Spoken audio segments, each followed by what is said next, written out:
Hi, I'm Titan. You're listening to the West Ada podcast. I would love for parents to just get involved again, even if it's just 5 minutes or an hour a week. However it is, you don't have to sub, you don't have to, go that far, but just go in and go up to your office and say, how can I help you guys? Well, hello, everyone, and welcome for being here for another episode of the West Ada School District podcast. I've got to just tell you, I got to say thank you to Titan, the little guy you heard. So cute. He's one of our kindergartners in West Ada. So thank you to him for welcoming everyone to the podcast. I'm Ken Hyde, and this is Katie Rodenbaugh. Nice to see everyone. Nice to have you listening to us today. Yeah. We had the absolute privilege of talking to Meghan Saboori. She's one of our rock star parents in the West Ada district, and she's great. She brings it. What does she not do is the question. Exactly. So she's the PTA president over at Sawtooth. She's been a huge part of our plant facilities levy advisory committee. She's volunteering all the time in the schools. She's a substitute teacher. She's a coach. All of it. So I think you're going to really enjoy this episode. Thanks for joining us. Here is our conversation with Meghan. Well, we are here with West Ada mom extraordinaire, Meghan Yes, Saboori. she is. She's pretty amazing and knocks it out of the park in a lot of different areas. So, Meghan, we are Thanks, thrilled. friend. Yeah, we're thrilled to have you here. It's great to have you here. It's super exciting to be here. Thanks for having me, you guys. Well, one of the reasons why we have you here is because you've got 3 boys that go to West Ada. Can you give us the background? The background of the 3 boys? About the 3 boys and why you're so involved with West Ada. Oh, gosh. Okay. So, yes, I do have 3 boys. Had them very fast, one right after the other. I've got an 8th grader, 7th grader, and 4th grader. Sounds like there's a lot of break in between there, but because of their ages, they're all within 3 years of each other. Yeah. So, Yeah. we did it hard and fast and ended up with 3 of them. The reason why I'm so involved, I had 2 parents that traveled all the time. My dad lived across the country from me. I grew up in Maine. My dad lived in California. My stepdad was a sea captain, so he was gone every 2 months and home for every 2 months. Mm-hmm. So he missed a lot of my childhood, my athletics, my being involved in my schooling. And my mom was the same way. She worked in Ohio. So she was gone for weeks at a time, and she worked for a bank in Ohio. And so she kind of missed quite a bit and just had to get bits and pieces, here on the weekends and find out what I did. And here's my award, and here's this. And, oh, hey, we won a trophy. And, and all this stuff. She had to get bits and pieces because there was no social media back then, obviously. I'm really young. Just at the beginning, just before. So, but anyways, so that's why I kind of vowed when I became a mom that I wanted to be as involved as I possibly could. And West Ada has been so embracing of that, of volunteers, and they really encourage parents to be involved, whether it's coaching, whether it's in the classroom, whether it's substitute teaching, whatever it is. And so it just kind of has been an easy transition to be there. And I don't like to call myself a helicopter mom a little bit, but it's nice to know, who the kids are hanging out with and get to know the teachers. Well, and have your boys always been in West Ada? Always. Okay. Always. Yeah. Yep. Day one kind of thing. Yeah. So, and this is fun, especially for Ken and I. I mean, we both know you for a long time. I know. And so in other aspects. Yeah. And people who don't know you maybe don't realize how involved you are. How do you manage it all? Because you are very involved and you're pretty fairly involved across all 3 boys and age levels. Yeah. Our 3rd one, he gets forgotten quite a bit. The baby. So baby, he is. We still call him baby, even though he's 9. Gosh, I have an incredible support system. That's how I do it. My mom has been really involved, throughout all of their lives. She moved here when our 2nd son was born. So that was, she's always been involved and always helped. And, hey, can you grab this one while I'm over here doing this one? I'm going on a field trip here, so babysit this one. My husband has been so incredible. His job has been really great also with, hey, I got to work from home today. And thanks to COVID, that was a bigger reality and a bigger, help as well. So we never knew that he could have that flexibility until then. And now it's just, it's nice. So it has to be the support system. You can't do as much as parents do without it. Right. Well, and I kind of describe you as kind of a Renaissance woman. And I say that in a very nice way, like, hey, mortgage loan origination, hair and makeup and all the things that you've done, your physical fitness. You do a lot of different things. Yeah. Why do you do all those things? Oh, gosh. Each one, I think, gives a different sort of value and reward system. Sure. Fitness, I got to keep up with 3 boys. So I'm in my 40s. Like I want to live and, be able to see them and help them and run alongside them and cheer as loud as I can and jump up and down and all that. So that's where fitness comes in. And I just love it. It just feels good to be fit. Mortgage loans, that's where I started. Sure. Kind of that whole career. My husband has taken, well, that's where we met, but that's where he's taken off on that. And then I moved to the real estate side. So I do that. Right. That pays the bills. Yeah. Well, I get to volunteer all the other things. So real estate pays the bills. It's also very gratifying to help somebody move here. We moved here 13 years ago, and it's nice to help people settle into a home, settle into their, forever home or possibly a temporary home, just Sure. help them feel welcome here in Idaho like we were. That's very cool. That's Yeah. awesome. Very cool. And it seems like a kind of natural progression. You volunteer a lot in the classroom. We haven't even touched on PTA, PTO stuff yet. And then you just went right into, from volunteering into substitute teaching. Yeah. So that, in addition to real estate and hair and makeup and all. Yep. I just got off of a week at Owyhee, and I have to say, my elementary school friends, teacher friends don't take offense to this, but I love high school. Yeah. Oh, my really? gosh. It is so much fun. They are so much fun to hang out with. They are, oh man, it just kind of brings you back to your own high school experience a little bit. And sometimes that's not a good thing, but I had a blast in high school, but it also just kind of seems how silly some things were back then, and then you've got, just the things that matter to them, but it just gives you a whole nother perspective of life. And I don't have a high schooler yet, so it's really fun to kind of foreshadow and see, sure. What I'm up against next year and the next year after that. So, so that's just really fun. I started substitute teaching actually during COVID because I really wanted to help keep our schools open. And I am just kind of not afraid to try something new. Right. I never thought I would want to be a teacher. I said this to the students last week too. They were all seniors that I taught, and it was so much fun. So I said, guys, I didn't even think that I would ever be here ever in my life. Never thought I would be an actual, school teacher. And here I am, absolutely loving it. And I call it a volunteer job because, they're like, how much money do they pay you? I'm like, tens of dollars, but it's not about the money. It's not about the money. It's all about the reward of being able to, feeling helpful, feeling useful, to help those teachers that need it and help the kids. So. What's the cool? What would you say to maybe a parent out there who's like, I would never in my life be a substitute teacher? What would you say to them? Say, you know what? You might want to try this. What would you say? You know what? I say start small. Start with what you know. Sure. Start with where your kids are. What's great about substitute teaching is if you're especially looking for maybe just a part-time gig, and you just want to dabble maybe one day a week. What's so great about here, and I don't know how it is in other school districts, but you can choose what school you go to. You can choose what subject. You can choose how many days a week. You block it off if you can't work Fridays, that kind of stuff. And so then you get notified. You can hit reject or accept on the app. And they make it so easy. So start with what you know. Yeah. A lot of people start in like the ERR and the SPED rooms because that is something they don't necessarily have to teach. It's not a subject that they have to teach. More of a support role. Exactly. Right. Or like a safe school role or even crossing guard. Yeah. Just something like that you can start with.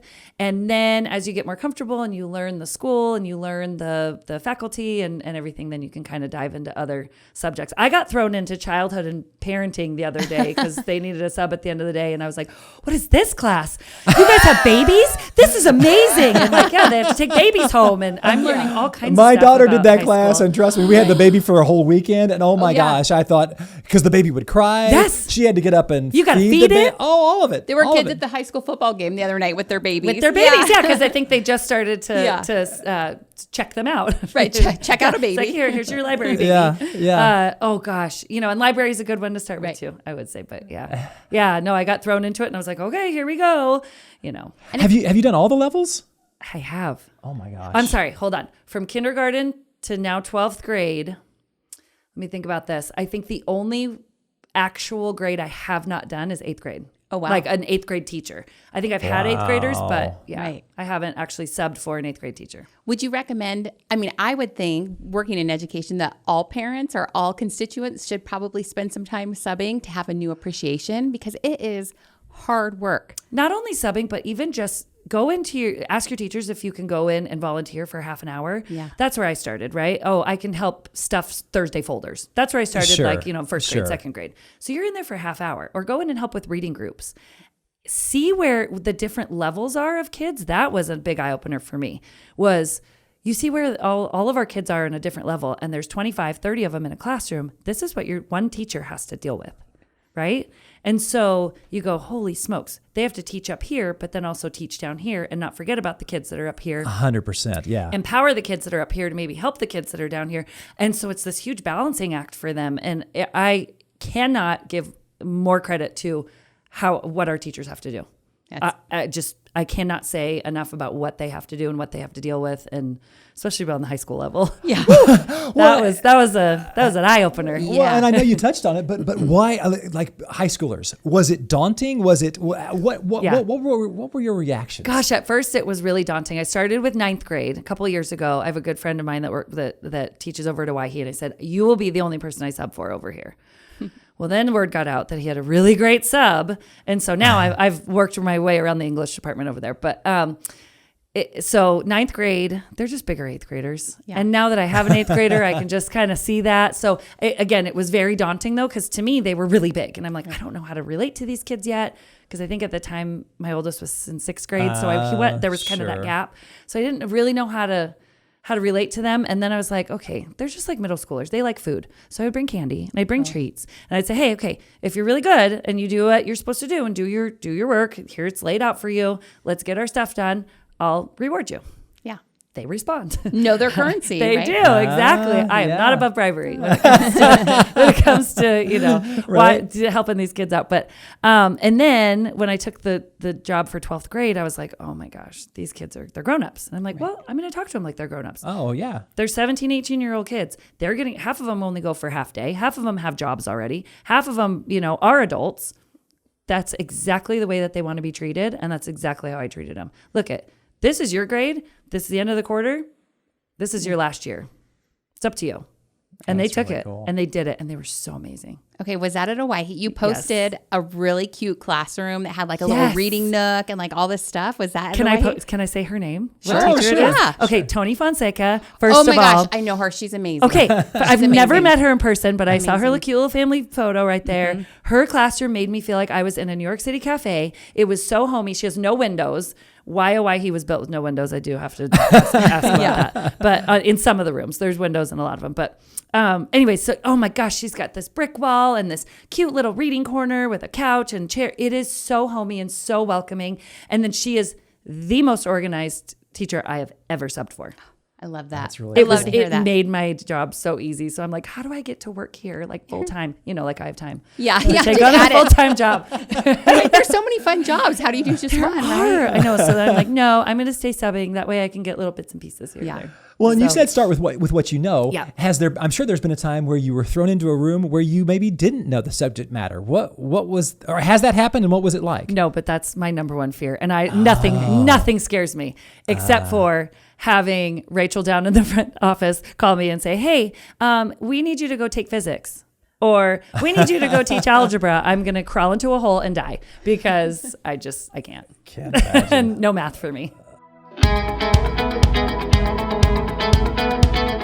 The second annual West Ada Activities and Athletics fundraiser is underway. This year's prizes are legit, including a 2024 Chevy Equinox courtesy of Kendall Ford, valued at $40,000. Tickets are $75 each, and if you buy 3, you'll get an additional ticket for free. For all the details, visit westadafundraiser.com. The link is also available in the episode description.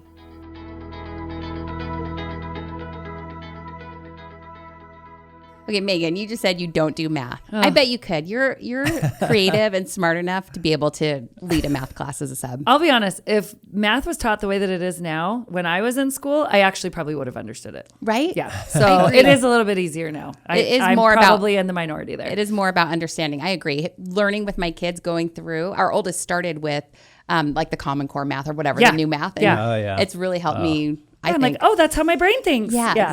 Exactly. Yeah. Okay, speaking of how your brain thinks, you're always involved plant facilities levy. You totally, I know, right? Too soon. Too soon. I'm just kidding. Don't trigger Meghan. Don't No, trigger. it's been like, what, 5-6 months? We're good. I know. Yeah. We were all hopeful for it. And, Yeah. you know, our schools in the north, especially, we really needed room for all our kids moving here. But it is what it is. And moving forward, I know you served on the advisory committee. Mm-hmm. You want to tell us a little bit about that? Like what is if you could do layman's terms for parents, what is a plant facility levy? So the plant facility levy was the measure that was put out by West Ada to try to get $500 million to help fund the building and the infrastructure of our much needed schools. And unfortunately, it did not pass. That was in May. Mm-hmm. Yeah. Gosh, it seems like a lifetime ago. It unfortunately did not pass, and it didn't pass for several reasons, which I'm sure we'll probably get into. But I think a lot of people don't understand how our school buildings are funded in Idaho. And that was, I think, one of the biggest problems that people weren't educated on how that works. We don't just get money from the state. It has to be raised by the taxpayers, and we have to vote on it. And in a good sense, that keeps everything really local, without that, government overreach. And then, in the other sense, it's like, man, we got to get everybody on board. Mm-hmm. And I think with so many of our transplants that have come in from other areas that nobody's ever done it like this before. Also, they don't understand the difference between a bond and the difference between a levy and the supermajority versus the, majority. All and of it. Yeah. All of it. Yeah. And we don't have to go into all that because we tried. Sure. It's not going to come across, even easier on this podcast. But, so I got involved because I've been in a lot of the schools, whether it's either I'm teaching or I've been to the basketball games or I've been to, on the fields or just touring the schools, and you see, my kids are very fortunate to go to some of our newer schools, I will say, in our district. But we have been to some of the older schools, and you go, wow, there is a huge difference. Yeah. And it's going to be hard in a district as big as ours to make it equal for everybody. Sure. But we can try, right? I mean, at least and meet needs. Yeah, it's about is really needs. what it's all about. Exactly. Yeah. So I wanted to get involved because of that. I'm passionate about it. I think our kids all deserve an equal opportunity to have a safe and functioning space to learn in. I think our teachers deserve that as well. And if we can try to do that, just go forward and. Go big or go home. Well, and this is passed. But why should parents and families be involved now? And what's the best way to do that in your opinion? I think, maybe contacting the people here at the district and giving some ideas. I know that they've got ideas. I know that other people that have come from other districts have ideas. So if we can kind of melting pot that, put it together and maybe come up with some solutions. I think honestly that what I heard in the on the streets on the streets and in the grumblings after the fact, the aftermath was, the messaging wasn't clear. Again, I think people were just either not paying attention or they were hearing snippets. And so it didn't all make sense. I think that a lot of people thought that it was too much money, that we asked for too much money at one time.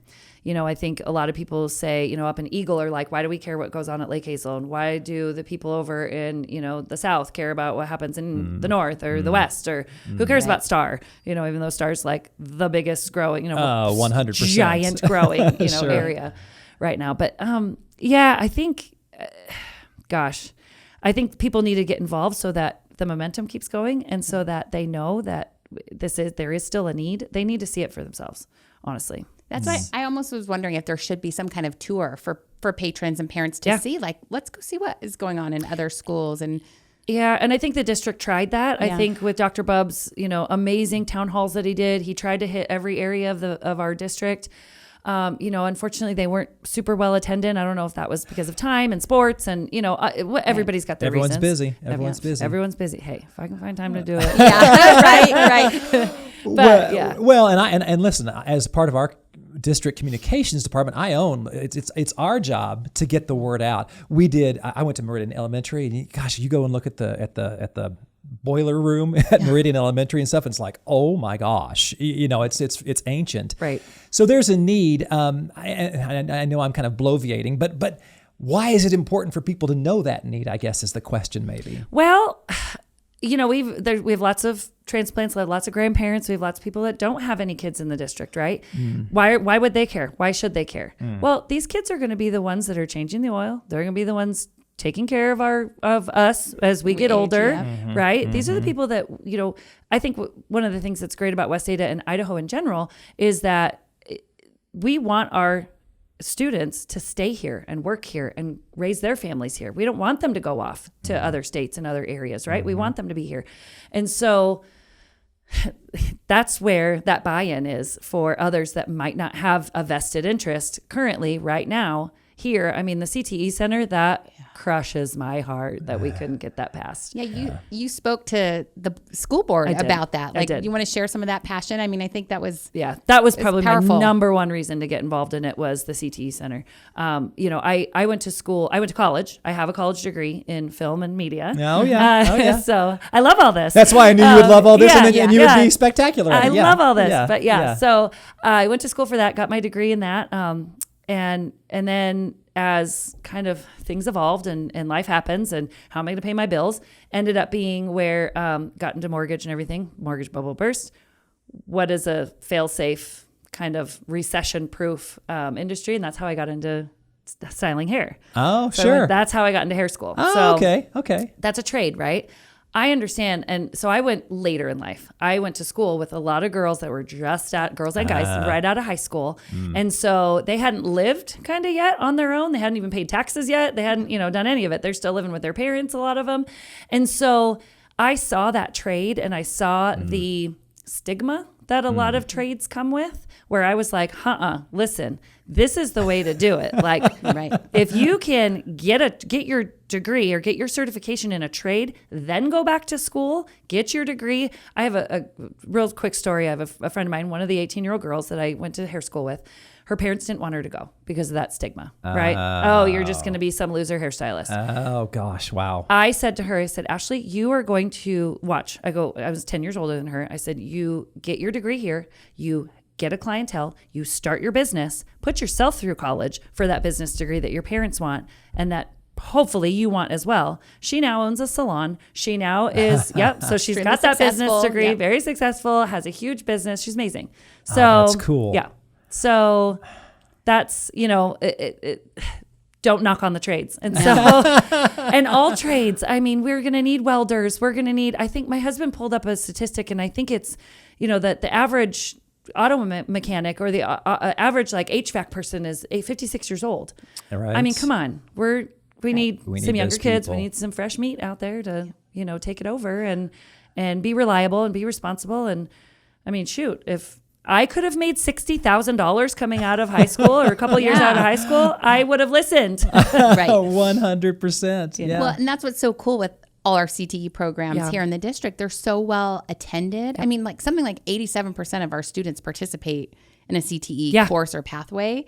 And so if we could have had that center to, build upon that and make it more accessible. Right. I'm hopeful that we'll get it. I'm hopeful we'll go. Here's hoping we could maybe break down that PFL a little bit and put it to where the priorities are. And so we are still meeting, the advisory committee that you mentioned before. We are still meeting every couple of weeks. We're touring the schools and stuff. So the community is out there seeing it. That we have got, all walks of life are on this committee. And so we are walking through and seeing what the schools need and things like that. I'm sorry to interrupt you. I apologize. Okay. Well, can we drill down on that a little bit? So the advisory committee, it's different walks of life. Mm-hmm. How can people get involved? And I guess I'd like to know what specifically you all are doing to maybe move this ball down the field a little bit. It's a lot of brainstorming. So we meet at the district office every once in a while, and then we'll branch off and go drive out to a facility, drive out to a school, take a tour, see these are our major concerns, like the boiler room at Meridian, like the Armstrong walls at Lake Hazel, things like that, right? And so those are like, the big priorities. I'm waiting for the day that we get to tour the CTE places, the centers that we do have kind of spread out all over. But again, let's talk about, the traffic in the valley, getting these kids to these different places at this, everybody's feeling it. Right. And so I that's a big need. So we're brainstorming, to answer your question. Sure. We're bringing in all of our ideas from our different walks of life and lots of different expertise. We've got a developer on the board. That's We've got, cool. I don't want to say board, but committee. We've got teachers. We've got parents. We've got all kinds of people from all over the place. So it's nice to hear because there's things where I'm like, oh, I never would have thought about that. Right. And so it's neat. So Dave Reinhardt, our facilities. Right. I don't want to misspeak his actual title, but I know he's in charge of facilities. Yeah, Dr. Reinhardt is. Yes. Yeah, Dr. Reinhardt. That's I'm like, hey, Dave, wait, I mean, Dr. Reinhardt. I'm sorry. Yes, let me give you the proper introduction. Dr. Right. Reinhardt. He's very attentive and takes notes like crazy, and he's really absorbing all of it so that hopefully we can come up with a solution. Yeah. Is there any major takeaway that you're like, gosh, this would be quick fix is the wrong way to describe it, but what are the biggest takeaways right now that you're like, gosh, we need to try this, do this, anything like that? A couple people who I've spoken to throughout the whole PFL that, might have butt heads with a little bit, but they've got some good ideas. Let's look at some vacant buildings. Can we maybe convert those buildings into something that can be used for now until we can get, more funding? I don't know. I think we've got $16 million a year that we get to work with. That's not going to cut it as far as the CTE center goes. Yeah. I mean, quick fix, we moved our portables around to the schools that needed it. I believe a couple of them went to Star. Yep. Right. Right. So I think those are some of the quick fixes for now. But yeah, I guess just keep emailing the right people and give us the ideas to build off of.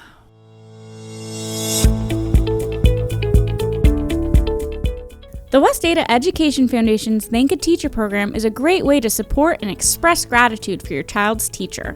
El programa Agradezca a un Maestro de la Fundación para la Educación de West Ada es una excelente manera de apoyar y expresar gratitud por el maestro de su hijo. All proceeds directly benefit the teacher or program designated at the time of donation. Todos los ingresos beneficiarán directamente al maestro o al programa designado en el momento de la donación. You can find a link in the episode description to Thank a Teacher. Puedes encontrar un enlace en las notas del programa del podcast para hacer una donación.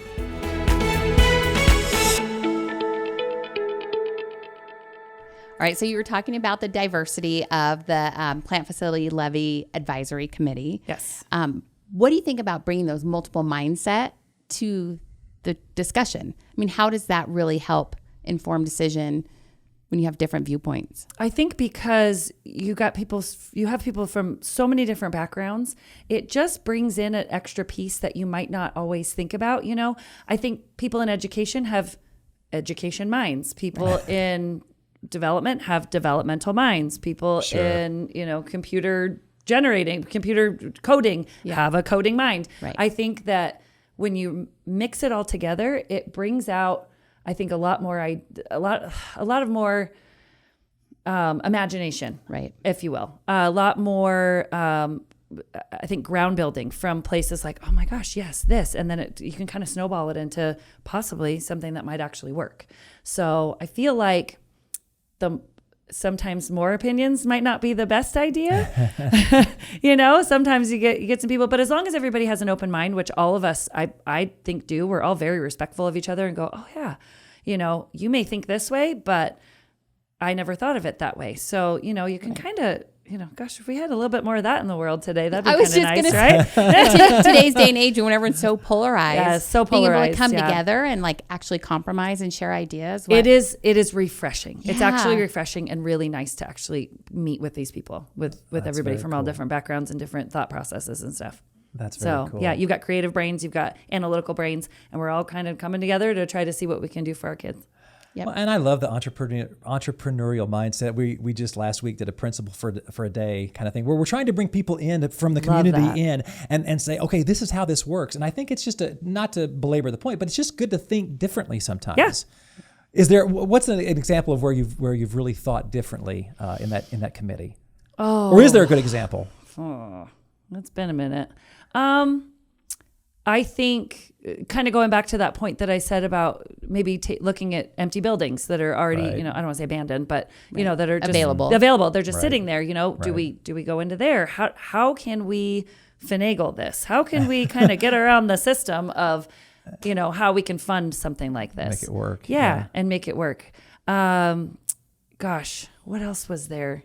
There was something kind of more on a PTA level during a PTA thing that was, you kind of go, oh, I never thought about doing something like that. Yeah, so I don't think I can pinpoint an actual example, totally but cool. It's just one of those things where you kind of have aha moments here and there, and you maybe take a little note and you go, oh yeah, I never thought of it that way. That's so very cool. it is nice as long as you're an open-minded person. And civil, right? Totally. Absolutely.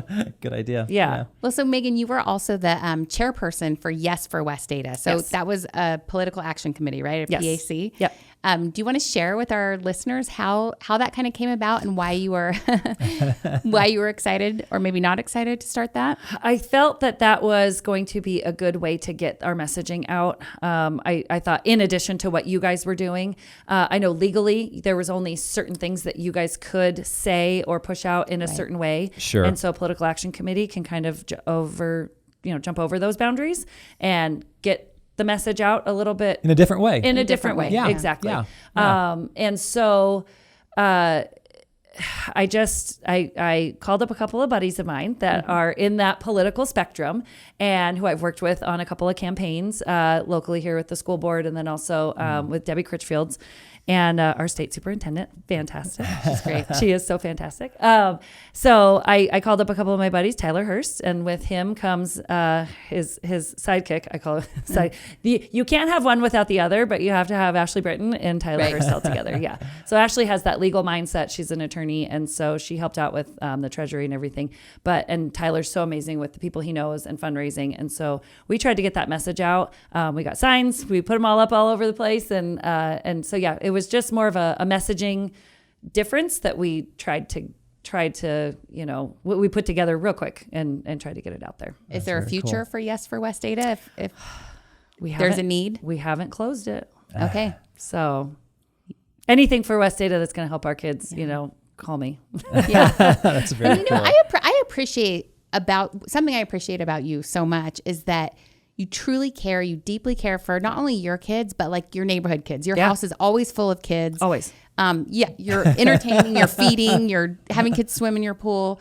It's a community mind like that really helps all of our kids succeed, regardless of where you stand on like a political spectrum or what you think about public education. I think our kids get a great education here, and it's wholesome. And they get a fantastic education here. I mean, being in it, like I said, day in and day out, whether I'm volunteering or substitute teaching and actually diving into the curriculum, they're getting a fantastic education. And there are so many other people like myself that really care.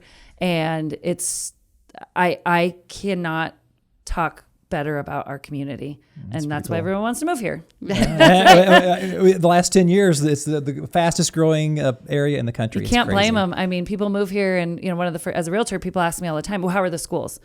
That's the number one thing a lot of times. Question. Absolutely. How are the schools? I'm like, well, you're moving in West Ada, you're fine. Yeah. Yeah. I say the same thing about Nampa also, because I do a lot of business out there, but and Boise. I mean, you really can't go wrong. You really can't go wrong. And I know that all of our superintendents work together as well. They do. It's great. Mm-hmm. Well, shifting gears just a little bit. I mean, talking about PTA a little bit. You've been massively involved with PTA for a long time. Where and why? So I started at Hunter Elementary, just started out kind of helping to chair a couple of the events. I did our trunk or treat for years. And then one of the moms retired from doing our jogathon, which I'm a runner. So I was like, I'll jump right on that. Yes, speaking my language. So I took that over. In fact, we just finished I think it was my 6th or 7th jogathon that I did. Wow. We raised $27,000 for our school, for Hunter Elementary. Awesome. And so that also helps to fund the positive reinforcement program that I started over there, the Boomer Bucks store. I love it. Boomer Bucks. Because, if you have a kid in mine and Megan's age range, okay, Boomer. Okay, Boomer. Parents, well, okay. So even before that even became a thing, they named our mascot Boomer. Oh my gosh. So it just perfectly fits in. Double entendre. I have no idea. We're Hunter Hawks. Why is his name Boomer? Who knows? The kids voted years ago. That was his name. So we said, okay, we'll open up the Hawks Nest school store. Yeah. Started out can I talk a little bit about Yeah, how that yeah, started? for sure. Okay, so Sure. I was volunteering in the classroom, and there was a kid that got written up, a little pink slip, went home and everything. And the kid just goes, oh, this will just end up in my dad's collection on his desk. And I just started brainstorming, and I said, you know what, you guys, what if there was something, this isn't working, obviously, at least for this child. Right. Is there something that we can reverse it and do more positive reinforcement? Give him a reward for his good behavior rather than just keep giving him a pink slip to send home. And so that kind of brainstormed. I brought it home to my husband. He said, oh, back in little old Anaheim where I grew up, he said, we had these things called Maddie Lou Maxwell Smarties. And they were a little money, and you could go to the school store and spend them there. His school store was like pencils and erasers. I've gone a little over the top with the Hunter Hawk store, but we've got Legos and, bouncy balls and all kinds of stuff in there. But yeah, so it started. I brought it up with our principal at the time, and she loved it. She said, let's do it. Let's try it. And here we are 5 years later, and we have our whole classroom. We have our own classroom that's all set out. We open it up for a week every quarter. So the teachers can give out all the boomer bucks, and then they get to come and spend them. They can save them for the whole year if they want, but they do have to be spent by the end of the year. They can't roll over the next year. During COVID, we did allow that just because kids were in and out of school and all that. They didn't have opportunities to earn them. So it was a little different during COVID, but we were able to still do it. And it works so great. The kids love it. The teachers love it. Most of the teachers love it. By this point, they've all figured out how to use it for themselves to their advantage. So it's fantastic. You spend a lot of the summer searching out great deals.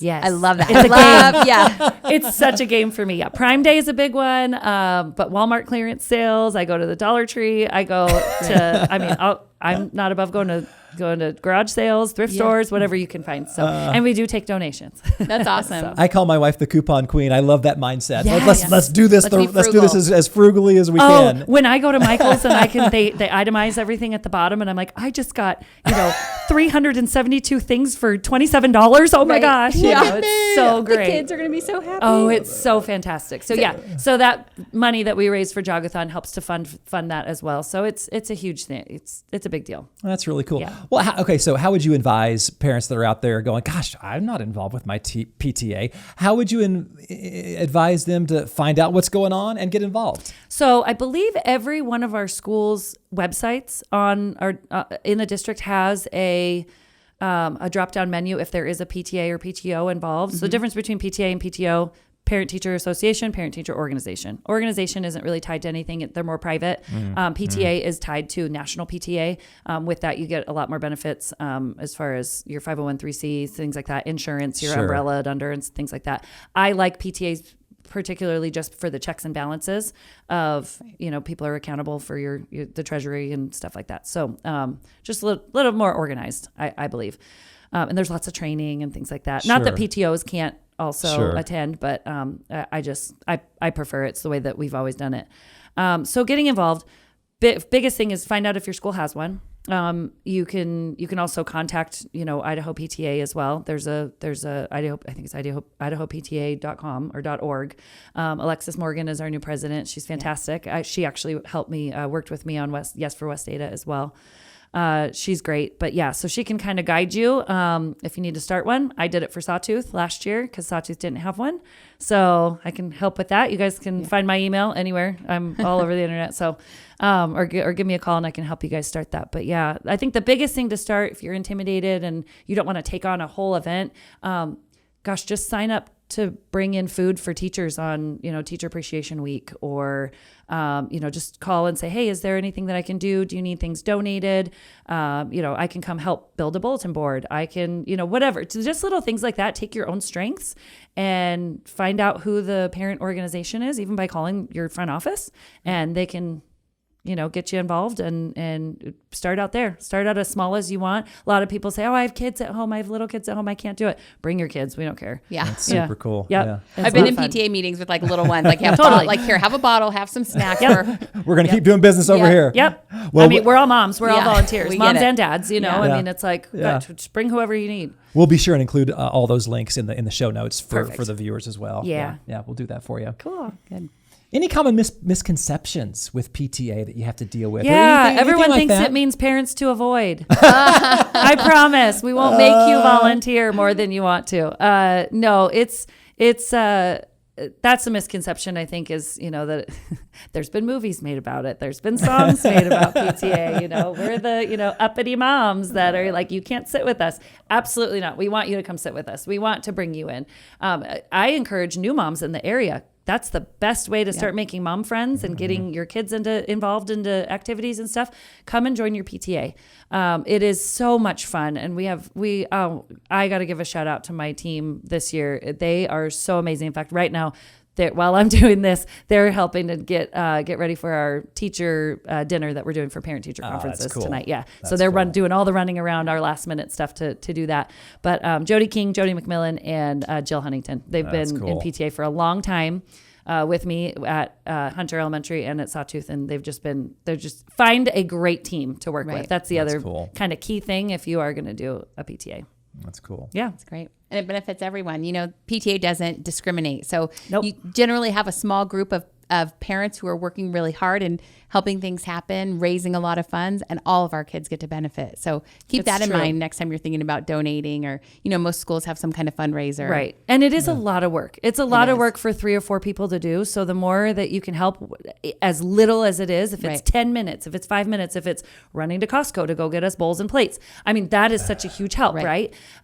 So I think that people underestimate that, and they think, I have to be involved all the time. And it's so much time and work. It is when you only have a small group of people. So think about that. Many hands make light work. Always. And so it's awesome for anybody to just kind of throw it in there and throw your hand in whenever and wherever you can. Well, and not to be too redundant, we've talked about some of this stuff. But what's the 1 or 2 things that people can really do to help their kids' teacher? How can you be helpful? Reach out and say, how can I help? Yep. Reach out and say, that's too simple. Is honestly, just email the teacher and say, hey, is there any time that you need? I have an hour every week. Can I come in and help you file papers? Can I come in and make copies for you? Can I take reading groups out in the hallway? Can I, and West Ada has made it very simple form, fill it out, just a quick little background check, when you're around the kids. So it's so simple and easy, and it goes a long way. Because that's 1 hour extra they get to spend with their families. I will say, subbing in all the different areas. Kindergarten teachers are there at 7 a.m., you guys, because they've got to get ready for these little 5 and 6 year olds to come in. And then you've got English teachers that are reading college essays all weekend long. So what can you do to kind of give them an hour? Right. Which is huge. Time for them is so huge. huge, because they're taking away so much time from their kids. They don't go to school from 8:30 to 4. They don't go to school from 7 to 3. It's not that's not their times. Right. I guarantee you, every teacher works minimum 10 hours a day. Minimum. If you put in all the little things. Right? And they're not even really, teachers don't really get restroom breaks. They barely get time for lunch. Gosh. I would not do well. That's where my hairstyling background comes in handy. I'm like sitting there. I'm like, ooh, okay, we got to hold it for another whole 90-minute period. Yep. Yeah. It's true. Yeah. So it is. And I know that you've touched on this a little bit, but what do you learn about kids when you're in those classrooms? And what do you learn about your kids, and what do you learn about yourself? Oh gosh, such a good question, because I reflected a lot about this last week, being at Oahe and having those older kids, right? I don't have those kids at home yet. Yeah. So, okay. What I learned about the kids, they're still kids. Mm-hmm.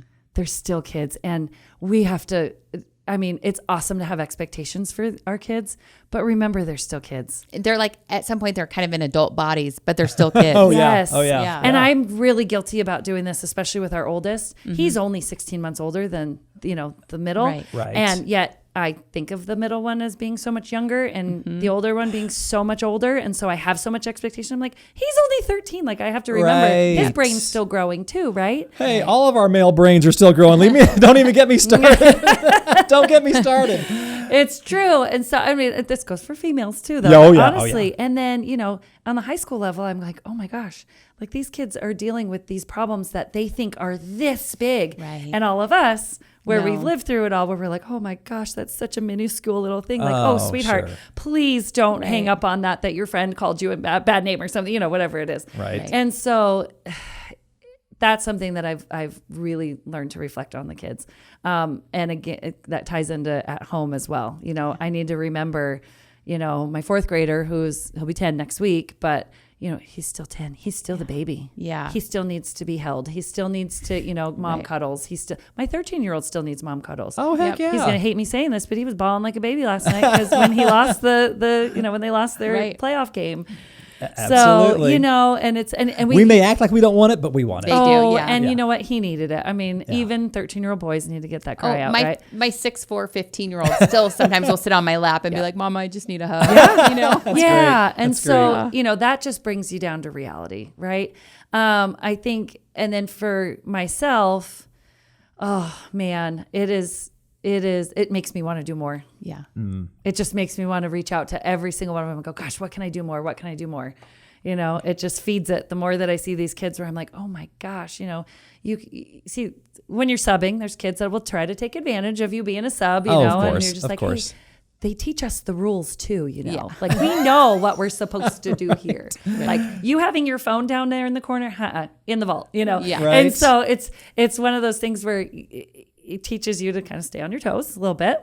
I still like to think that I know some of the cool lingo and things like that. So it keeps you in the know a little bit, keeps you young. Right. So yeah, I think, oh man, it's a surreal experience, and I'm just happy that I have the time and the energy still and the resources to do it. Opportunities. Yeah. It's very cool. Yeah. It's very cool. If I can take away one thing from your message and who you are and how you operate in our community is just get involved. If families, parents, community members, grandparents, anyone can just get involved, do something, do one thing. One thing. Yeah. One thing. Go donate a bag of candy to your local elementary school because they're all having trunk or treats. Right. That's so cool. Even if you don't have a kid. Yeah. That's the other thing with PTA. You don't have to have, it can be any community member. You don't have to have kids in your school. So That's really Great cool. point. You've given us so much, Megan. But I always like to, before we wrap things up, I always like to say, hey, what have we not talked about that we should be talking about? Is there anything that I know we've touched on a lot, but is there anything we haven't touched on that you're like, gosh, Ken, we need to maybe chat about this, or did we hit it? I think we covered a lot of it. I think be open-minded. Don't be so judgmental when you think that, oh, my kid needs to do this and my teacher isn't doing this and my school doesn't do this. And why does your school do this? We have 59 schools in this district. I mean, they're not all going to be the same, but we're trying. We're trying to get everything on a uniform business. I don't know that we want it to be, though. I think that's what makes our district thrive. I think that's what makes things so unique about our district is that we can pull ideas from other people, and it can be a little bit different. We can run different programs here and there. Yeah. Really, I would love for parents to just get involved again, even if it's just 5 minutes or an hour a week, however it is. You don't have to sub. You don't have to, go that far. But just go in and go up to your office and say, how can I help you guys? Yeah. How can I be of help? Can I, stand outside on the playground and do noon duty? Can I, come in and make copies for you guys? Can I help clean up PE equipment? Is there anything, does anything need help cleaning? The custodians, oh dear God, go in and grab a scrub brush and help the custodians. Let's go. There's a huge shortage there, and that would be humongous. Grab a vacuum and just start vacuuming up, things like that. I think also along those lines, teach your kids to be respectful of their 100%. Teach your kids to be very respectful of who is in this district and who is taking care of them 8 hours a day, who is watching after them. They care. They truly do. I promise you, they're not doing it for the money. They are doing it because they absolutely care, and they want to see our kids thrive. They want to see our community thrive, and they really, really, really care about the success of your kids. So teach your kids to be respectful of all levels, all the way from the custodian to the principal. So huge. I love it. Well, thank you for all that you do. Thank you guys. You're awesome. Thank you so much. And thank you for being here. It's just really cool. Yeah, thanks. Okay, so how great is Meghan Saboori? I mean, what does she not do? Right. And really the message should be like, just get involved. You don't have to get involved at Megan's level because that overwhelms me. She's amazing. But aspire. It's a whole different level, Yeah, aspire to be like Megan. She's just great. She does it with a joyful heart. And that's really, attitude is so important. It's cool, and I love her message of just getting involved. So great to have her here. And thank you for joining us. As always, we really appreciate you being here. You can hear the podcast on Google, Spotify, iTunes. If you listen on iTunes, please leave us a review there. And again, shameless plug, YouTube. I do a lot of our YouTube content. Go and subscribe there for us as well. And I know I always say it, but no kidding. We've started to get some Yeah, feedback. thank you for your feedback. Yeah, so send us an email, communicate@westada.org. We would love to hear from you. We would love to know what you want to hear about, because this really is about you and how we can all improve our community together. And again, and don't forget as well, if you want to hear past episodes, westada.org/podcast is where you can find our old episodes. We're on YouTube or, again, wherever you listen to Even your podcasts. obscure podcast platforms, I somehow always find the random app that has a podcast player, and we're there too. So It's there. It's awesome. there. Yeah. Well, next time we have two of our amazing principals from our schools of choice. We have David Jacobs from Pioneer School of the Arts, and we have Meg McGroarty from Renaissance High School. Yeah. And they're going to talk to us about schools of choice and how, if you're interested, how to look into them, how to apply, when the application period is, all that kind of great stuff, and kind of why West Ada offers schools of choice. Yeah, that episode will drop on November 13th. So yeah, be looking for that. And the reason why the timing is so important is because the application process closes on November 30th. Yeah. So if you're even thinking about schools of choice, or you're like, what the heck is a school of choice? We're going to be able to help you with that. Yeah, So and you that'll be can a lot go of fun. right to our website, westada.org. Top right-hand side under the menu, there's a drop-down for schools. You can find schools of choice there. There's the application and a lot of information, too, just if you want to look in advance. It'll be a lot of fun. Well, thank you again for joining us. It's been great, as always, and we will see you next time with that podcast.